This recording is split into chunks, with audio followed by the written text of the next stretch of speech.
നമസ്കാരം. ആ 24-ലെ പൊൻകിരണ ഹാഷ്മിയെ CPM-ന് ബഹിഷ്കരിച്ചൂടെ?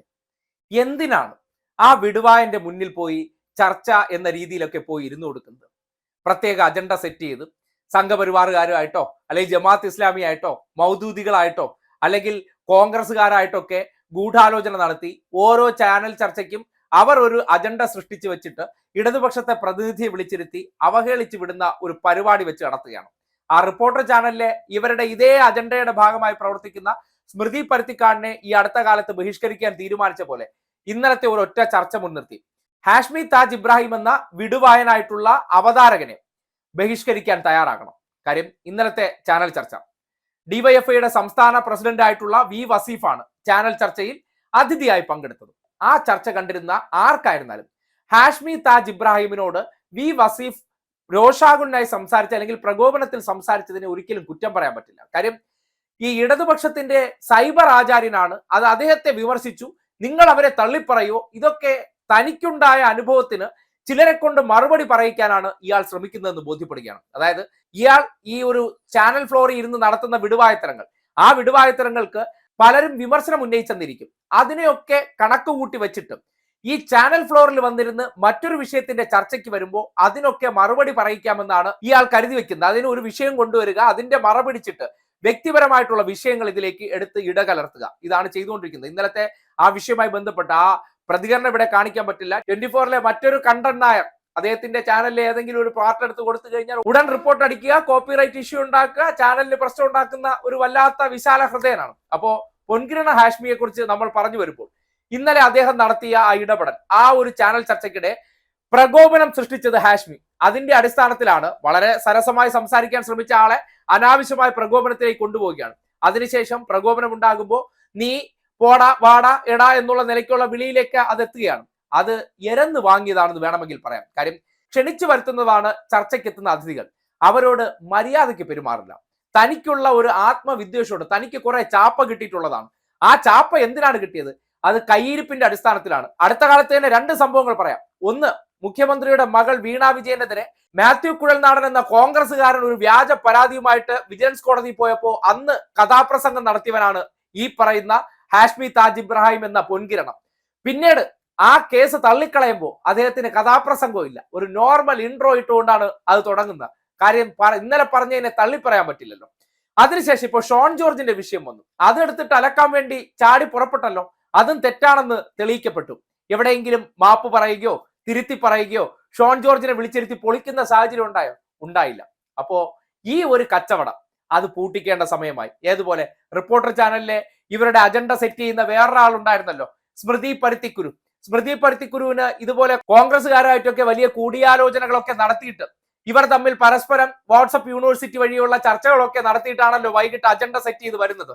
എന്നിട്ട് അവർക്ക് പറയാനുള്ള കാര്യങ്ങളെല്ലാം പറയാൻ അനുവദിച്ചതിന് ശേഷം ഇവർക്ക് അതിനെ സംബന്ധിച്ച് മറുപടി പറയാൻ അവസരം കൊടുക്കാതെ ഇടപെട്ട് അതിനെ വഴിതെറ്റിച്ച് ഈ ചാനൽ ചർച്ചയിൽ വന്നിരിക്കുന്ന ഇടതുപക്ഷക്കാരെല്ലാം ഉത്തരം പറയാത്തവരാണെന്നുള്ള രീതിയിലേക്ക് വരുത്താൻ ശ്രമിക്കണം. അതാണ് കഴിഞ്ഞ ദിവസവും കണ്ടത്.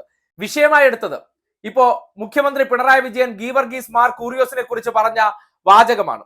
ആ വാചകം എടുത്തുകൊണ്ട് നേരെ തനിക്കെതിരെ ചാപ്പകുത്തിയ വിഷയത്തിലേക്ക് വരികയാണ്. അദ്ദേഹത്തെ വിമർശിച്ചിട്ടുള്ള സൈബർ ആചാര്യൻ, ആരെ, വസീഫിന്റെ സൈബർ ആചാര്യനെ അങ്ങ് സമർത്ഥിക്കുകയാണ്. താൻ എന്ത് പണിയാണോ പൊൻകിരണമേ എടുക്കുന്നത്? അതായത് തനിക്കുണ്ടാവുന്ന പ്രശ്നങ്ങൾ എന്തുകൊണ്ടുണ്ടാവുന്നു? തന്റെ വായിൽ നിന്ന് പലപ്പോഴും വന്ന പല സംഭവങ്ങളും ഉണ്ട്. അതായത് താൻ എന്തോ ഈ നാട്ടിലെ ഒരു വലിയ പ്രിവിലേജ് ഉള്ള വ്യക്തിയാണ്. കാര്യം ഞാൻ ഒരു മാപ്രയാണെന്നുള്ള ഒരു ഹുങ്ക്, അതിനപ്പുറത്തേക്ക് ഇതാ ഒരു ചുക്കുമല്ല. ശ്രീകണ്ഠൻ നായർ തീറ്റിപ്പോറ്റുന്ന ഒരു ഇനം, ഏത് ഇനമാണെന്ന് ജനം തീരുമാനിക്കട്ടെ. ആ ഇനത്തിനപ്പുറം താൻ കോട്ടിട്ട മറ്റൊരു ചുക്കുമല്ല. പക്ഷെ താൻ എന്തൊക്കെയാണെന്ന് സ്വയം ധരിക്കുകയാണ്. എന്നിട്ട് തന്റെ ഉള്ളിലുള്ള ആത്മരോഷം, അതായത് തന്നെ വിമർശിക്കാൻ പാടില്ല, താൻ ആരെ എന്തും പറയും. അതൊക്കെ വസീഫ് പറഞ്ഞ പോലെ അതൊക്കെ അങ്ങ് വീട്ടിൽ വേണമെങ്കിൽ അവിടെ ഒന്ന് പറഞ്ഞുതരാം. കാര്യം ഇത്തരം പ്രവർത്തനങ്ങളൊക്കെ ഒരു ചാനൽ ചർച്ചയിൽ ഇരുന്ന് ചെയ്യാൻ പാടില്ലാത്തതാണ്. ഒരു അവതാരകൻ എന്ന് പറഞ്ഞാൽ 3 പേരുടെ അഭിപ്രായങ്ങളെ നിയന്ത്രിക്കുക, തന്റെ അഭിപ്രായം അതിന്റെ ഇടയിൽ കൊണ്ടുവന്ന് കുത്തിത്തിരികാതിരിക്കുക. അതാണല്ലോ മോഡറേറ്റർ ആണല്ലോ. മോഡറേറ്റർ ആയിട്ട് ഇരുന്നിട്ട് ചിലരുടെ പക്ഷം പിടിച്ചുകൊണ്ടും വ്യാജന്മാരുടെ എല്ലാം അപ്പോസ്റ്റലിനായിട്ട് അവരുടെ PR ഏജൻസി ആയിട്ട് വർക്ക് ചെയ്തുകൊണ്ട് നിഖിൽ പൈലിയോടൊപ്പം പോയി ഇന്ന് സെൽഫി എടുക്കണ മുതലാണ്. എന്നിട്ടാണ് നിഷ്പക്ഷ മാധ്യമ പ്രവർത്തകൻ എന്ന് പറയുന്നത്. ഈ കൂട്ടുകച്ചവടമൊക്കെ കുറെ കാലം കണ്ടിട്ടുണ്ട്. അതായത് എവിടെയെങ്കിലുമൊക്കെ SFIയുടെ പിറകെ നടന്നിട്ടുണ്ടെങ്കിൽ, അതായത് നമ്മുടെ നാട്ടിലെ മാധ്യമ പ്രവർത്തകരെല്ലാം ഏതെങ്കിലും SFIക്ക് പ്രാമുഖ്യമുള്ള കോളേജുകളിലൊക്കെ പഠിച്ചതിന് ശേഷം ഞാൻ മുൻ SFIക്കാരനാണെന്നുള്ള ലേബലിലാണ് പലയിടങ്ങളിലൊക്കെ പ്രവർത്തിക്കുന്നത്. കാര്യം ഈ ലേബലുള്ളവർക്ക് ഈ മാധ്യമ മേഖല കച്ചവടത്തിനിടയിൽ വലിയ ഡിമാൻഡാണ്. കാര്യം പഴയ SFI കാരനാണെന്ന് പേരിൽ കൊണ്ടുവന്നിരുത്തി നമ്മുടെ ജയചന്ദ്രനെ ഇൻട്രൊഡ്യൂസ് ചെയ്യുന്ന ഒരു രീതി ഉണ്ടല്ലോ, അതായത് ഇടത് നിരീക്ഷകൻ. കാര്യം ഇടതുപക്ഷത്തിന്റെ ഭാഗമായി നിന്ന് എന്ന പേരിൽ KM ഷാജഹാൻ പോലെയുള്ളവരെ കൊണ്ടുവന്നിരുത്തി ഇടതുപക്ഷത്തിന് പുലഭ്യം പറയിക്കാം. അതുപോലെ ഇടതുപക്ഷത്തിനെതിരെ പുലയാട്ട് നടത്താൻ വേണ്ടി ഇതുപോലുള്ള കുറെ മാപ്രകളെ അല്ലെങ്കിൽ കോട്ടിട്ട ജഡ്ജിമാരെ ഉപയോഗിക്കുന്നുണ്ട്. ആ കോട്ടിട്ട ജഡ്ജിമാർ ചോദിക്കുന്ന ചോദ്യങ്ങൾക്കെല്ലാം മിണ്ടാതിരുന്ന് തലയാട്ടാനല്ല ഇരിക്കുന്നത്. ഇഷ്ടപ്പെട്ടില്ലെങ്കിൽ ഇഷ്ടപ്പെട്ടില്ല എന്ന് പറയും, അല്ലെങ്കിൽ നിങ്ങൾ പറഞ്ഞ വാചകങ്ങൾക്ക് അതേ രീതിയിൽ മറുപടി പറയും. ചിലപ്പോ പൊള്ളും, വീട്ടിൽ പോയി പറയാൻ പറഞ്ഞാൽ വീട്ടിൽ തന്നെ വന്ന് പറയും, ഒരു സംശയമില്ല. അതൊക്കെ ഹാഷ്മിയുടെ തോന്നലാണ്.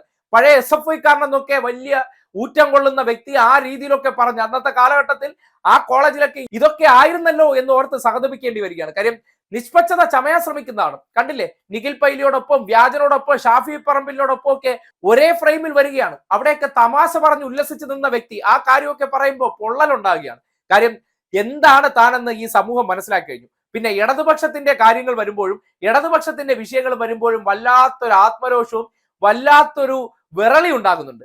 ആ വിറളിയും വെച്ചുകൊണ്ട് ആൾക്കാരുടെ തോളി കയറാൻ വന്നു കഴിഞ്ഞാൽ അതിന് അർഹതപ്പെട്ട മറുപടി തന്നെ തരും. അത് കേട്ട് കഴിഞ്ഞതിന് ശേഷം നീ ഒന്നൊക്കെ വിളിക്കൂ. CPM-കാരുടെ ബഹുമാനം കണ്ടില്ലേ? CPM-കാർക്ക് എന്താണോ അങ്ങോട്ട് കൊടുക്കുന്നത്, അല്ലാതെ അവിടെ വന്ന് ഇങ്ങനെ വായും പൊത്തി ഇരിക്കാനായിട്ട് നിങ്ങളുടെ ശമ്പളം മേടിച്ചു വന്ന് ഇരിക്കുന്നതൊന്നുമല്ല. എന്ത് ഉദ്യമത്തിനാണോ അവിടെ വരുന്നത് അതിന് മറുപടി പറയാൻ ആദ്യം അനുവദിക്കുക. പിന്നെ അവിടെ വന്നതിന് ശേഷം ഞാൻ എന്ത് പുലയാട്ട് നടത്തിയാലും അത് കേട്ടിട്ട് മിണ്ടാതെ പോകാനായിട്ടൊക്കെ ശ്രീകണ്ഠൻ നായരുടെ വീട്ടിൽ നിന്ന് ആരെങ്കിലും കൊണ്ടുവന്നിരുത്തിയാൽ അവർ ചിലപ്പോൾ കേട്ടിട്ട് പോകും. കാര്യം ശ്രീകണ്ഠൻ നായരുടെ വീട്ടിലാകുമ്പോൾ കുഴപ്പമില്ല, മാസാമാസം നല്ല കച്ചവടം നടക്കുന്നതുകൊണ്ട് അദ്ദേഹത്തിന് ഇതൊക്കെ സഹിക്കാം, അദ്ദേഹത്തിന്റെ ബന്ധുക്കൾക്ക് സഹിക്കാം.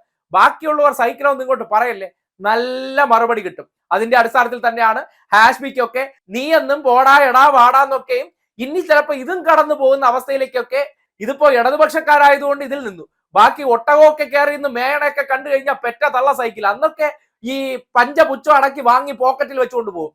ബാക്കിയുള്ളതിനൊക്കെ വിറളി പിടിക്കുക എന്ന് പറഞ്ഞാൽ ഇടതുപക്ഷത്തിനെ മാത്രം ഈ നാട്ടിൽ ഓഡിറ്റ് ചെയ്യാനും അവരുപയോഗിക്കുന്ന വാക്കുകളെ എല്ലാത്തിനെയും വല്ലാതെ പോസ്റ്റ്മോർട്ടം നടത്താൻ കാണിക്കുന്ന ഉത്സാഹം ഈ നാട്ടിൽ സംഘപരിവാറിനെതിരെയോ കോൺഗ്രസിനെതിരെയോ എങ്കിലും ഏതെങ്കിലും ഒരു സംഭവത്തിൽ കാണിച്ചിരുന്നെങ്കിൽ നല്ല അന്തസ്സുള്ളവനെന്ന് പറയാമായിരുന്നു. ഒരു അന്തസ്സും ഇല്ലാത്തവനെന്ന് കഴിഞ്ഞ കുറെ കാലമായി മനസ്സിലാകുന്നുണ്ട്.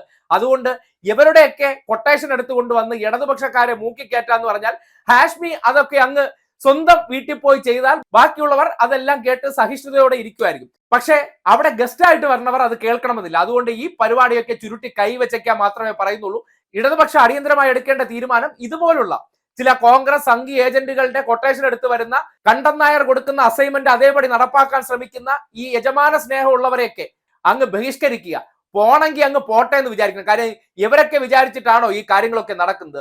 തുമ്മിയാത്തറിക്കുന്ന മൂക്കാണെങ്കിൽ പോട്ടെന്നേ, എന്തിനു വെച്ചുകൊണ്ട് ഇങ്ങനെ ഇപ്പൊ പോകും എന്ന് വിചാരിക്കുന്നത്? ഇവരൊന്നും കൊണ്ട് ഒരു നല്ല കാര്യം ഉണ്ടാകാൻ പോകുന്നില്ല. അപ്പോൾ സ്വാഭാവികമായിട്ടും അവർ കാണിക്കുന്ന ഹുങ്കിന് അതേ രീതിയിൽ മറുപടിയും പറഞ്ഞ് ബഹിഷ്കരിച്ചിറങ്ങി പോണോന്നേ. എന്തിനാണ് അഭിമാനം പണയം വെച്ച് അവിടെ ഇരിക്കാൻ നിൽക്കുന്നത്? അതാണ് അടിയന്തരമായി ഇതുപോലുള്ള ഈ വായ്പോയ കോടാലിയായിട്ടുള്ള ഹാഷ്മി താജ് ഇബ്രാഹിമിനെയൊക്കെ CPM ചെയ്യേണ്ടതെന്ന് വളരെ വിനയപുരസരം അഭ്യർത്ഥിക്കുകയാണ്.